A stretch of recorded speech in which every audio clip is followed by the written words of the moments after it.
Bonsoir et bienvenue dans votre journal sur TV Vendée. Nous sommes le lundi 29 juillet, on fait le point sur l'actualité du jour. Nous vous le disions, ce midi, le département est placé en vigilance orange canicule jusqu'à jeudi matin. Cet après-midi, les températures sont montées jusqu'à 37 degrés dans les terres, avec un ressenti de 47 degrés par endroit. Pendant cette période de forte chaleur, il est recommandé de bien s'hydrater, de limiter les activités physiques et de prendre soin des personnes fragiles.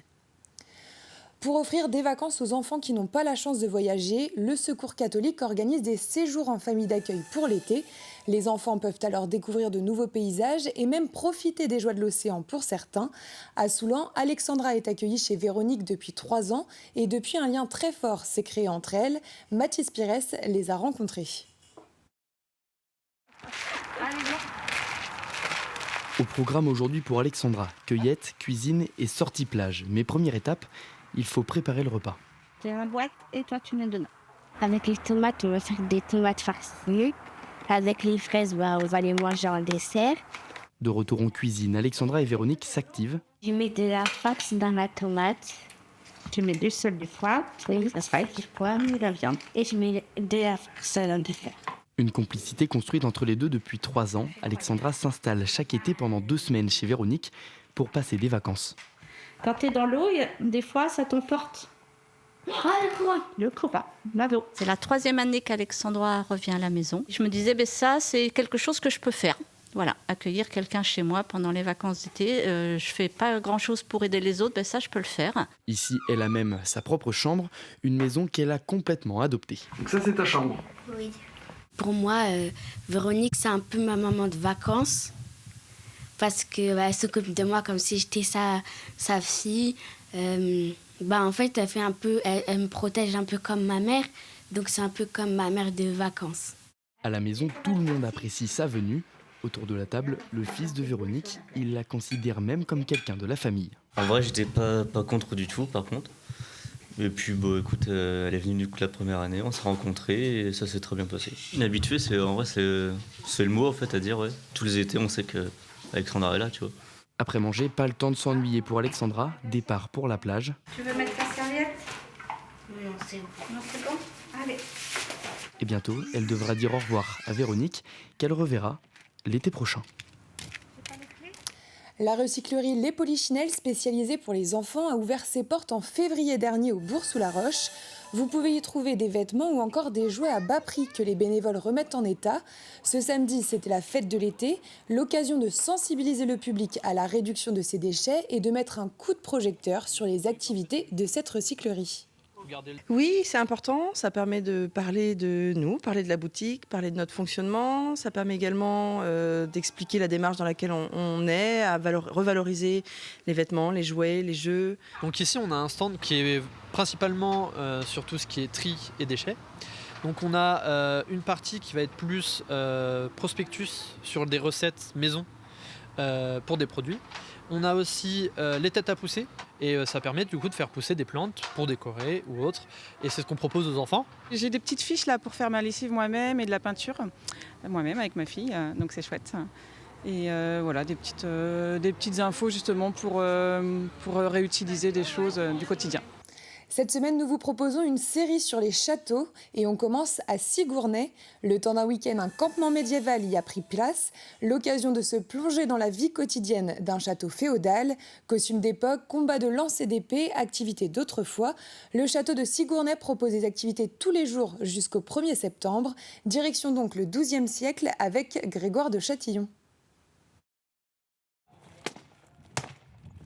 Épée, lance, bouclier, nous sommes au XIIe siècle et comme tous les jours ici, on se prépare au combat.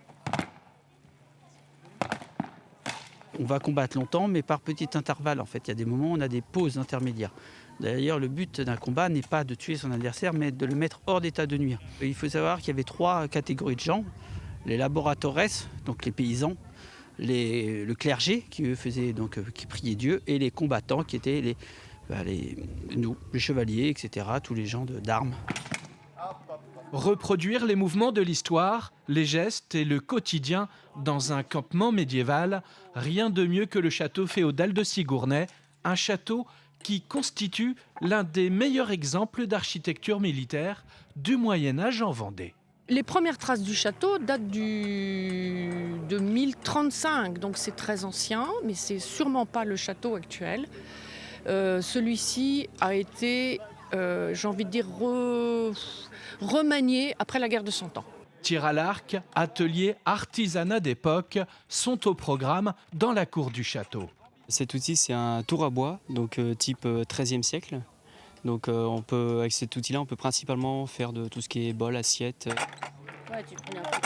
Un voyage dans le temps avec son incontournable visite guidée. Ils étaient un peu inquiets parce que la famille de l'Épinay, ils avaient une grande collection d'armes de famille qui remontait notamment jusqu'à l'époque napoléonienne. Une visite guidée avec sa collection unique de 800 blasons territoriaux. Le château de Sigornay est animé quotidiennement jusqu'au 1er septembre.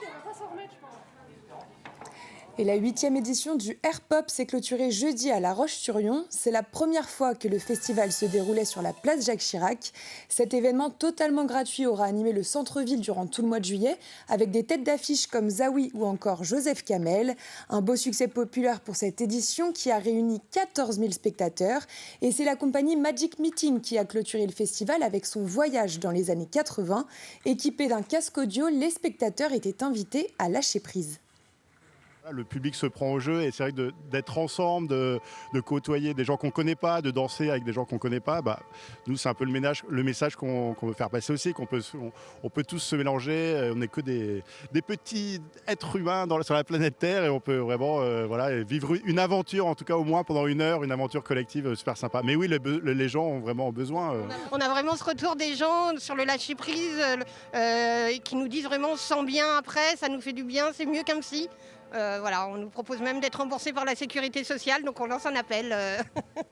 Et on jette un coup d'œil sur le ciel de demain matin. On rappelle que la vigilance orange canicule va perdurer jusqu'à jeudi 6h du matin. Le temps pour ce mardi sera ensoleillé sur l'ensemble du département. Et côté température, il fera 20 degrés sur les îles, 21 sur la côte atlantique et 22 degrés dans les terres. C'est la fin de ce journal. Merci de l'avoir suivi. On se retrouve demain dès 12h30. Je vous souhaite une excellente soirée sur TV Vendée.